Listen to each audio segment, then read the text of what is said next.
With Microsoft Teams, there's two types of calling. One is just straight Microsoft Teams to Microsoft Teams, just like you do today with a Skype call. You will need a headset and or a microphone in your system to make that happen. This is basically one computer dialing another computer. The other kind of Teams call is with enterprise voice. This will have an assigned phone number like you had in Skype and will allow you to make external or phone calls to telephones like ordering a pizza or calling a department that has a landline. Let's start with the MS Teams to MS Teams calling that everybody can do. The most common way to start a call is from a chat. So open the chat with the person that you want to call. If you're already chatting with them, you can just go straight to the right-hand corner to the telephone and make an audio call. When I'm receiving a call, you'll be able to see a pop-up menu. On this menu, you have the ability to accept the call, decline the call, or if I had a video camera, I'd be able to start the video. In the calls area on the left rail, you can see the red dot telling me that I've had a call. You can also see an activity badge that tells me that there's been some missed calls. If I go in here, you can see on my history, I can see the incoming calls, outgoing calls, all the history. You now have these filter buttons. So if I just wanted to go and check on the ones that I've missed, there's my missed calls. If I want to go and check incoming, here's my incoming calls. Or we can go back to the default of all. This demonstration screen shows a Teams person that does not have enterprise voice. So you can tell because there is no dialing pad, there's no number, like I'm going to show in the next screen. This screen shows an enterprise voice person with MS Teams. So you can tell now because I have a dialing pad, here is my phone number. Both of these make this enterprise voice. Another way to make a call is to go to your contacts area, and you can either pick a contact from your list, or you can start looking for a contact by typing their last name.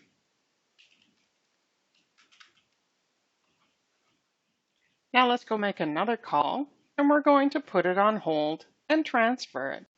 Now again, remember my system, you're going to be seeing both sides. Normally, you would only see the side that you are participating in. So we're going to call me, and we're going to see this, and now you'll see my side. Remember, I can call multiple different ways from in my chat. I'm going to go to the calls on the rail, use my history, and then I'm going to be able to click in here and click on the call button of who I want to call. You'll be prompted and you'll see who you are calling. You'll also notice, because I've seen both sides, down in the bottom right-hand corner, what the other person is seeing. They're seeing that I'm calling them, and they have the ability to either accept or decline. And if there was a video camera, there'd be a button here for a video call. Let's accept the call. If we wanted to put this call on hold, we would go to the More button and go down to the hold. This will show me that this call is on hold.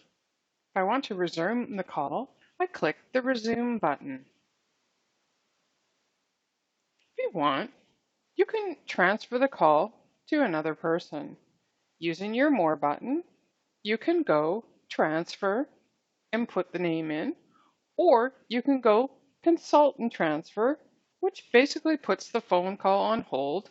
Then you can go and talk to the person you want to consult. So I can pick them or type a new name, and this will start a chat. Or I could have called them on a Teams call and quickly said, do you want to take this call? One thing in Teams, make sure you click the Leave button when you're finished the call. This will hang up and you can proceed. Remember to keep an eye on your activity feed to see if you've missed a call or other action has gone on with your Microsoft Teams client. So if I go into my activity, you can see the missed calls that were in here, and you can actually launch the call back right from the same place. Although we have a tab for voicemail, at this time it's not available inside Microsoft Teams. If somebody leaves you a voicemail, it will be transcribed and sent to you in an Outlook email message to your Outlook. If I'm using a dialing pad, I can either type in a name and same process as the other way. It will then go and phone that person on Teams if if not an external number. If I just want to straight use an external number, you just type in the number or use your keypad and you can dial whatever number you need to and then click call. You also notice I have some speed dial groups, which is frequently used people for calling. So what you would do here is besides speed dial on the ellipsis, you could add a contact to this group following the same procedures we have. Click on here and put in their name. You can do this one step further and make your own groups. So in that case, you have to go back to your chat window and drop down this arrow beside chat and go to contacts. Now here, you'll notice at the bottom, it says create a new contact group. So here I'm going to create the name of the group and I'm going to put Kelowna Co-workers and I'm going to go create. So that just created the group, but if I now want to populate it, beside the name, you'll see the 3 dots or the more button. Click on there and you can add your contacts to this group.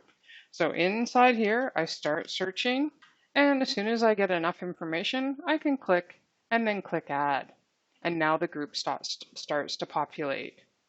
You'll also notice if I go back to my calling window, and inside here now, I have my Kelowna coworkers, and there's Morgan that I just put in here. If I want to use this like a speed dial, I now can click here, will be a call, and this one would be a video call. So you can keep your own shortcut to your own groups. I don't have to go back to that chat contact area to add more. So here I am in the calling area, my Kelowna coworkers. I can go here, click on the ellipsis, and I can add more to that group. So again, start spelling the person's last name, and as soon as it has enough information, you can click and click add. Remember, this will not affect the contacts in the global address book. This is just your shortcut to groups for your own contacts.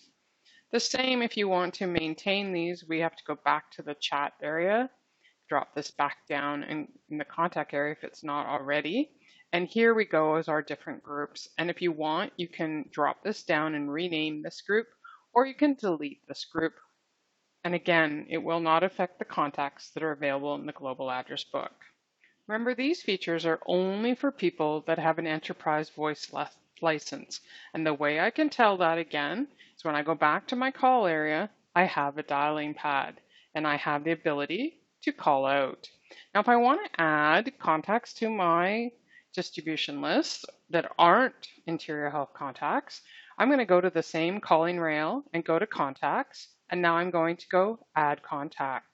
Start typing the name of the person that you want to put in as your external contact. And when it can't find anything, that's actually a good thing. Click there. That box will disappear and click add. Now you can fill in the rest of the information, but notice that I only have the ability to put in one phone number for this contact in Microsoft Teams. So make sure you put the primary contact number and then click add. Now you'll notice that I have a phone beside, and if I wanted to now call Mr. Claus outside of my Interior Health contacts, because I have a voice plan, I can click here, or I can click the telephone. Here's a view of my Microsoft Teams that doesn't have an enterprise voice plan. So I can still add the contact. So here's the contact information, but you'll notice there's no telephone and these aren't hyperlinked. So I can't actually call them because I don't have the ability to make an outside call.